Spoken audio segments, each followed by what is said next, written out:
here again, we're here at the PDAC 2015 in Toronto. It's busy and I'm here with my special guest again, just like last year, Mr. Jayant Bhandari, an institutional advisor as well. He previously worked with US Global, as well as Frank Holmes and NKC Research. Jayant, thank you so much for coming back. Thank you very much, Sunny, for having me again today. Excellent. So today we're going to talk about the Asian Gold Myth Part 2. So, you've been traveling quite a bit. You went to India quite recently. We were in talks, and the last time what we left off on was when the new government was going to be elected, or supposedly going to be elected, and they got elected. Mr. Narendra Modi got elected. His party got elected. New agenda on place. The Made in India campaign. We touched on that, and we also touched on the issue of the current account deficit. Now, the current account deficit reduced this last quarter only because of oil prices, okay? So they import most of their oil. And they're targeting interest rates at 7.75%, inflation target of 6%. And on top of that, with the recalculated numbers of GDP, their new calculation is supposed to be better than expected. Is India outpacing other economies? Is this something to believe? This is the biggest myth that I have seen in the last few years. Suddenly, over the last 1 or 2 years, people have, everywhere in the world, foreign investors, foreigners, Indians have started to believe that India is going to be the next China. Okay. And information is available for all of us. We can see what's actually happening. And if you look at the information, you can see that it's mostly a myth to believe that India is going to be the next China. India is not the next China. Okay. You have every reason to be very pessimistic about India. These guys are fudging numbers. The economy is not well. People can be bullish about it, but that doesn't change the realities on the ground. Mm-hmm. It's an extremely corrupt place and very bureaucratic. And Narendra Modi has been in power for the last 7 months now. Mm-hmm. And what has he done? Nothing. Mm-hmm. If he hasn't done much in the last 7 months, what can you expect from him over the next 2 years? Okay. And so he hasn't done, in terms of his agenda, he hasn't accomplished anything in any of the states in India, or is it just, still much more of a waiting game for everybody? Well, he has been lecturing university students that India was one of the most advanced, technologically advanced countries 5,000 years back. Now, this is pure rubbish. Okay. And if this is all you have to, this is all you can do, shows a lot about how incompetent these people are. Remember, he's a Hindu fanatic, and that's where he comes from. That's what his agenda is. Okay.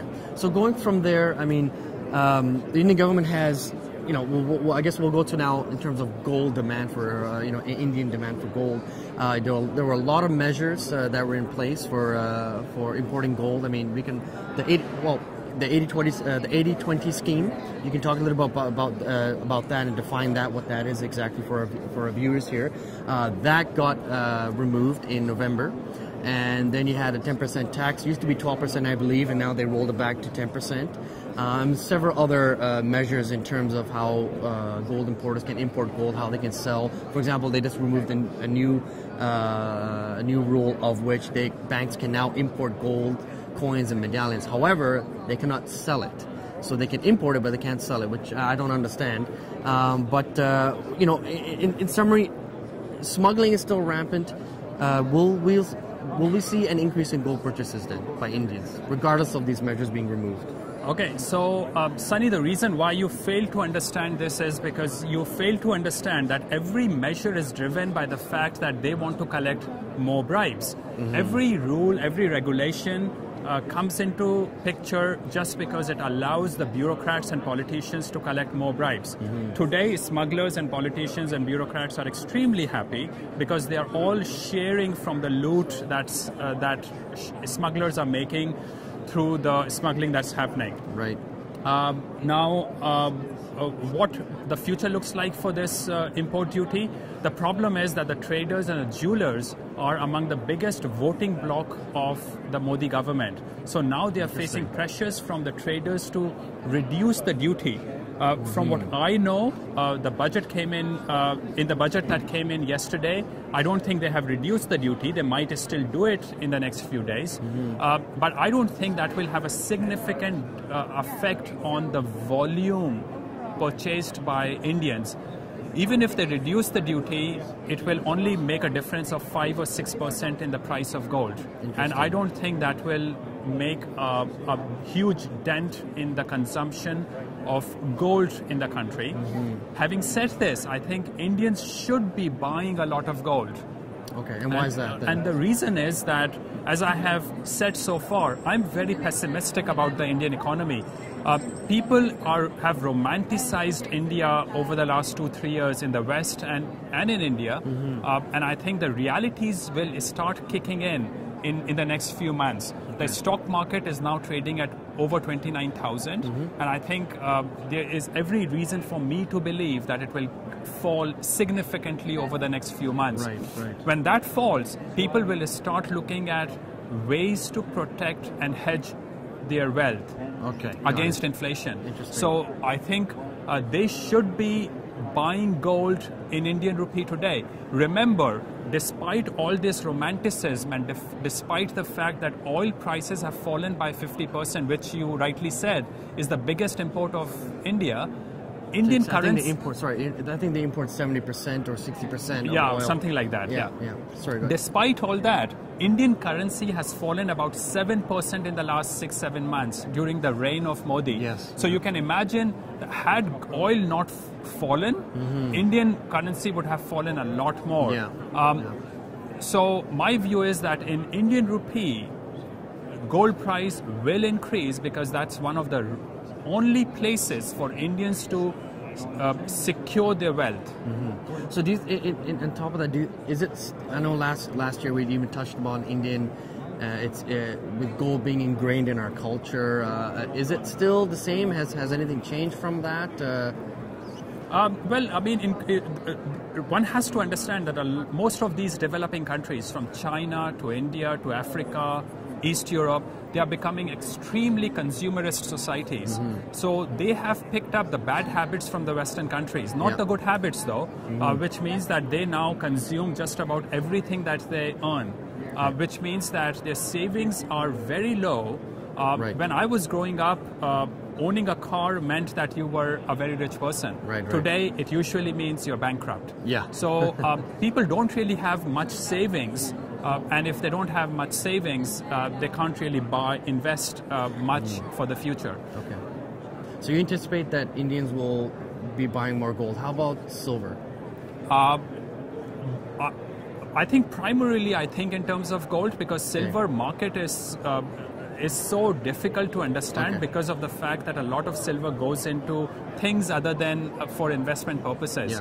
But as you can see, the premium on silver has been higher in India than the premium on gold. And that's obviously because if people don't have much money left with them, they would rather invest in silver, because if you have $500, you would rather go to buy silver, not gold. So what's the premium on gold and right now in India? Is it still the same as from what we spoke last year? Well, when I say premium, I include I just use the differential between the international price and the Indian price, which includes the money made by smugglers, or you can call import duty, whatever you call it. The premium on gold is about 10%, and the premium on silver is about 13%. This is when I checked it on Friday, 2 days back.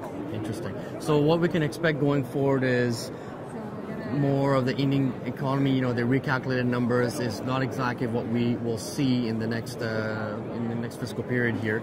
And you would anticipate that Indians will be purchasing more gold to hedge against this, or they should be buying. I think India is going to go through an extremely dangerous and destabilizing period over the next few years. People are ignoring, it's a myth. India is a complete myth. People are ignoring the realities on the ground in India. And as a result, a time will come when Indians will have no choice but to put their money in gold to try to save their wealth from being stolen by politicians, either through inflation or through confiscation. They also reduced the statutory liquidity ratio of how much banks can hold in cash, gold, and deposits to make more room to issue more credit.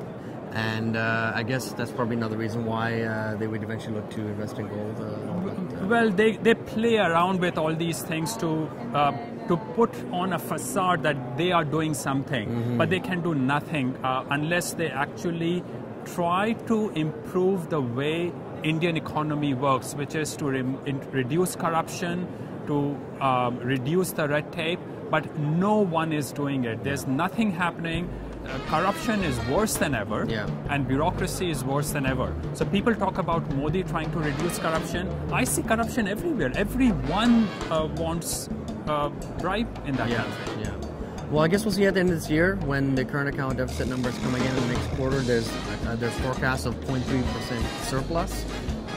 But we'll see. I don't know. I mean, I guess that'll be for our next update. All right. Thank you so much, Jayant, for all your time here, and thanks for your insight into the Indian gold demand. Thank you very much for having me today. Thank you.